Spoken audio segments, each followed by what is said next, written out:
Hello, good morning po. Sa gusto pong magpa-convert ng kanilang mga Ggives, Gcredit, Atomy, credit card, i-PM nyo lang po ako sa aking page sa Shamsi J13 Vlog. Same po dito sa aking YouTube. So, doon po sa mga nagtatanong about doon sa kanilang mga offer, pag naka-gray na po yun, ibig sabihin po, use nyo na yung inyong mga offer. So, ang gagawin nyo ay ipipay nyo po muna yung inyong mga balance para po bigyan po agad kayo ng offer. Pero yung iba po, minsan, hindi po agad-agad nagbibigay si GCash ng offer sa Ggives. Minsan, kailangan pa po natin tingnan kung tumataas o bumababa ang ating G-score. Kasi doon din sila nagbe-base kung paano mo ginagamit ang iyong GCash sa mga cash in, cash out, P-bills. Mostly po, nagbibigay po ng malaking offer pag yung palagi mong ginagamit sa pag-pay ng iyong mga bills like Meralco or yung iyong mga loans na doon nyo pinapadaan kay GCash. So, minsan po, minomonitor din nila or minsan din po kahit ganun ang ginagamit mo na doon ka nagpipay or doon ka pa-process lagi ng inyong mga sa GCash or nagsisend money, cash out and cash in. Minsan po kasi sa pag-generate po yan ng system. So, lagi po kayong maging aware sa inyong pagpapakonvert kasi hindi po lahat na nagtitrade ay mga legit. So, i-check nyo ng maigi kung confused kayo, kailangan nyo i-video. Kung sa akin po, sa pagpapakonvert ko ay inaano ko po yung minsan, pag hindi pa ako sure, nagpapa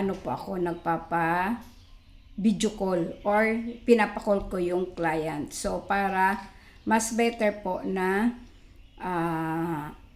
ibig sabihin na nakikita nyo ako or nakikita ko kayo kasi minsan din po, kailangan ko din po, minsan ang nagko-convert or nagtitrade sa akin, chine-check ko din po ang account kasi minsan yung iba, tinitingnan ko yung account nila ay dami. So, pinapapasa ko po talaga ng requirements para makita ko po kung siya po yung nagpapatrade sa akin at naghingi pa ako ng requirements at binibidyo call ko kasi para po sure na hindi po siya mag-scam. Kasi ang nangyayari kasi, halimbawa may mini-message siya na mga client na nag-trade daw siya tapos nagta-tie up siya sa kagaya sa amin na trader, nagta-tie up siya. Pagkatapos naman, pag naka-tie up na siya sa amin, hindi na po niya binibigay sa client hindi na po niya binibigay sa client yung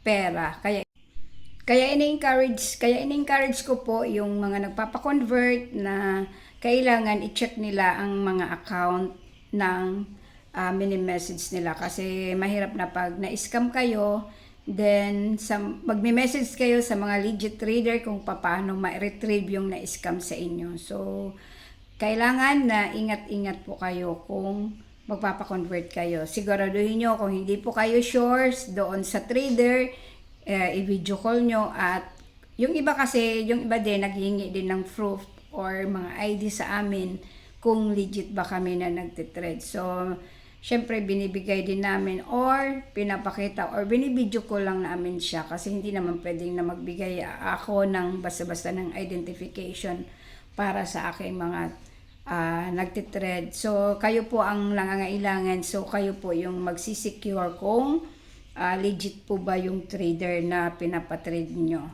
Kailangan po na kung sino yung mag-ingat po talaga kayo lagi kasi ang dami pong nagta-tie up sa amin na pag na-convert ng inyong mga Ggives or yung credit card or Atomy or Kwarta or Ilista, ano man yan na available sa amin sa pag-convert, minsan kayo nang ini-scam. So, at yung gaya-gaya sa mga account, yun po ang inyong ingatan. So, doon po sa laging nagme-message sa akin about sa pag-gray ng kanilang mga offers sa G-Gives. So, pag-gray po yan, pag nag-zero, halimbawa 45, used, pag sinabing used, ibig sabihin nagamit nyo na po yan. Hindi po yan yung limit offer nyo. So, sa taas po, titignan nyo. Pag nag-0-0 na yan, ibig sabihin gamit nyo na yan. So, wala pa po kayong offer. So, antayin nyo na maka-paid kayo, then, saka po yan magbibigay ng offer. Pero yun nga po ang sabi ko sa inyo na kailangan advance, huwag kayong mag-advance payment. Kung ano po yung junior, doon kayo mag-state or huwag kayong mag-delay sa inyong payment. Kasi pag once na ina-advance payment din nyo, yung mga inyong loans ay hindi din minsan nagbibigay si GCash ng offer agad. At minsan, kahit good payer kayo, sasabihin nyo na, ma'am, bakit wala pa po offer sa akin? Lagi naman akong nagbabayad. Minsan po, sinabi ko sa inyo, uulitin ko na kailangan lagi nyong ginagamit yung features ni GCash, yung mag-savings kayo dyan, na meron dyan savings sa CIMB, yun, kahit isa, or kaya yung sa insurance or investment, magkuha kayo niyan kasi 50 lang naman dyan pwede kayo magpasok para tumaas ang iyong G-score at nakabase din sa G-score ang pagbibigay ng offer ni GCash. So, kailangan lagi nyong gamitin ang inyong GCash, cash in, cash out, at mga pay bills. Pagbabayad kayo ng mga bills, like example, Meralco, kung doon nyo ipapadaan sa GCash, yan, nagbibigay po yan ng malaking G-score kay GCash. So, para tumaas ang inyong mga G-Gives. So, yun lang po. Maraming salamat.